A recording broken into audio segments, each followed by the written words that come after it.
7 जून 2023 की महाराष्ट्र थाने के अंदर बनी एक बहुमंजिला इमारत गीता आकाशदीप की 7वीं मंजिल पर स्थित एक फ्लैट जेट 704 के आसपास रहने वाले पड़ोसी काफ़ी परेशान थे।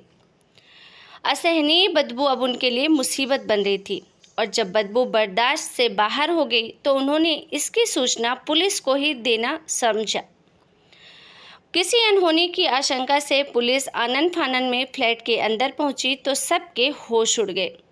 घर में महिला के शव के कुछ टुकड़े पड़े थे, कुछ टुकड़े बाल्टियों में खून के साथ थे और कुछ रसोई में एक कुकर में उबाल कर रखे गए थे।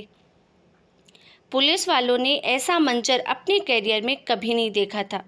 किसी की समझ में नहीं आ रहा था कि आखिर यहाँ हुआ क्या है। चारों तरफ अफरा तफरी का माहौल था। सभी अपने अपने प्रयास लगा रहे थे। आखिर हैवानियत की सीमाओं से परे ये मामला था क्या? दरिंदगी का ऐसा घिनौना खेल खेलने वाला कौन था?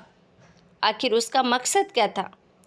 तो आइए हम जानते हैं इन सारी चीज़ों के बारे में। उसके लिए आप वीडियो के अंत तक ज़रूर बने रहें और अगर आपने अभी तक हमारे चैनल को सब्सक्राइब नहीं किया है तो हमारे चैनल को ज़रूर सब्सक्राइब करें। दोस्तों, ये घटना सबकी कल्पना से परे थी और ये कहानी है लिव इन रिलेशनशिप की। जी हाँ दोस्तों, जो आजकल के दौर में फैशन और काफ़ी आम बात हो गई है। कहानी में एक लड़की होती है 36 वर्षीय महिला सरस्वती वैद्य और उसका लिव इन पार्टनर 56 साल का मनोज साने। सरस्वती वैद्य की बात करें तो उसने अपना बचपन अहमदनगर के एक अनाथालय में अपनी 3 बहनों के साथ गुजारा था और वो अपनी बहनों के साथ अनाथालय में ही पली बढ़ी थी और 18 वर्ष की हो जाने के बाद सरस्वती वैद्य अनाथालय छोड़कर अपने दूर के रिश्तेदार के साथ रहने आ गई थी।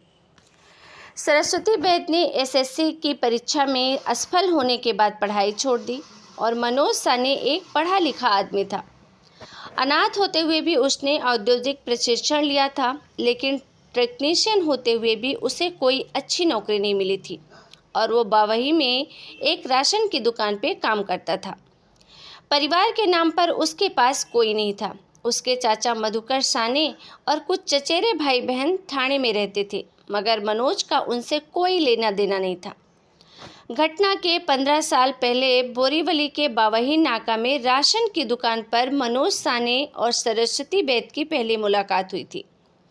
मनोज साने यहाँ पर काम करता था। बातों ही बातों में जब सरस्वती को पता चला कि उसकी तरह ही मनोज भी अहमदनगर से है तो दोनों जल्द ही दोस्त बन जाते हैं और जब बाद में ये पता चलता है कि दोनों ही अनाथ हैं तो दोनों के दिल में एक दूसरे के लिए जगह भी बन जाती है।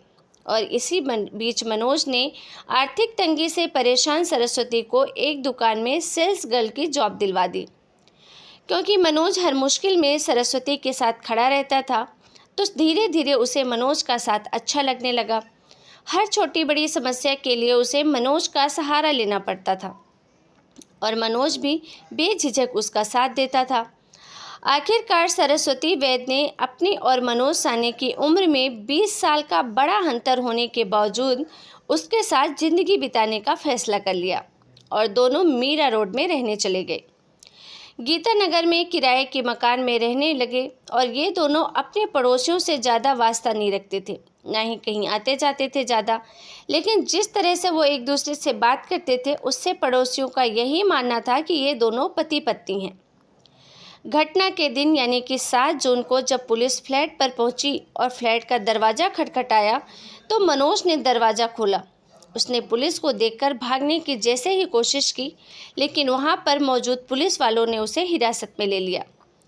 सरस्वती की हत्या के बारे में जानने के बाद पुलिस ने मनोज साने को जब हिरासत में लिया तो उसके चेहरे पर किसी तरीके का डर या पछतावा का कोई संकेत नहीं दिख रहा था। 56 वर्षीय मनोज साने के खुद दिए गए बयान के अनुसार उसने पुलिस को बताया कि मनोज साने इस फ्लैट में पिछले काफ़ी सालों से रह रहा था। सब कुछ ठीक ठाक चल रहा था।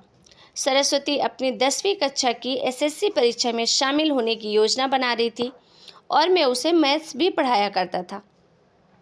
पुलिस को फ्लैट से एक ब्लैक बोर्ड भी मिला जिस पर मैथ के कुछ सवाल लिखे थे।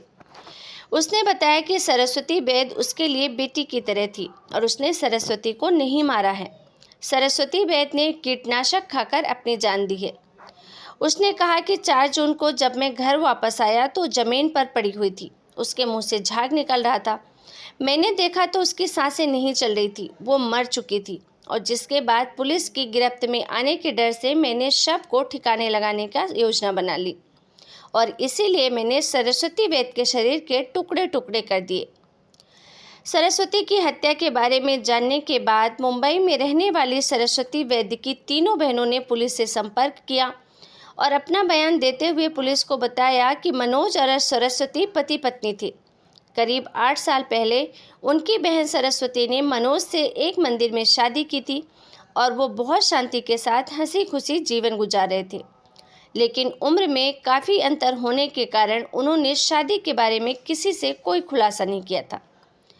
इन दोनों की उम्र में 20 साल से भी ज़्यादा का अंतर था और इतना अंतर होने के कारण सरस्वती अक्सर मनोज का परिचय अपने मामा के रूप में करवाती थी। बहनों के दिए इस बयान के बाद पुलिस ने मनोज से फिर से कड़ाई से पूछताछ की तो उसने शादी की बात मानते हुए कहा कि सरस्वती स्वभाव से बहुत शकी थी और उसे लगता था कि मनोज उसके साथ बेवफाई कर रहा है और इसी के चलते दोनों के बीच अक्सर लड़ाई झगड़ा होता रहता था। घटना के दिन भी ऐसा ही कुछ हुआ, लेकिन उस दिन मनोज काबू से बाहर हो गया और घर से चला गया और जिसके चलते सरस्वती ने गुस्से में आकर कीटनाशक पीकर आत्महत्या कर ली। क्योंकि जिस समय ये घटना हुई थी वो घर में नहीं था और जब वो घर कर लौट कर आया तो सरस्वती उसको मरी हुई मिली, जिसे देखकर मैं बुरी तरीके से घबरा गया और उसे लगा कि सरस्वती वैद की हत्या के आरोप में उसे पकड़ लिया जाएगा। इसीलिए उसने शव को छुपाने की कोशिश में वुड कटर मशीन से सरस्वती वैद के मृत शरीर के कई टुकड़े कर दिए।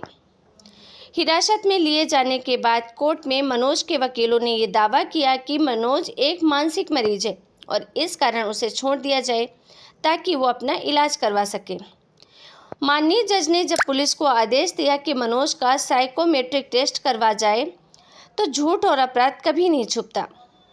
दोस्तों, टेस्ट की रिपोर्ट आने से ये सच्चाई भी सामने आ गई।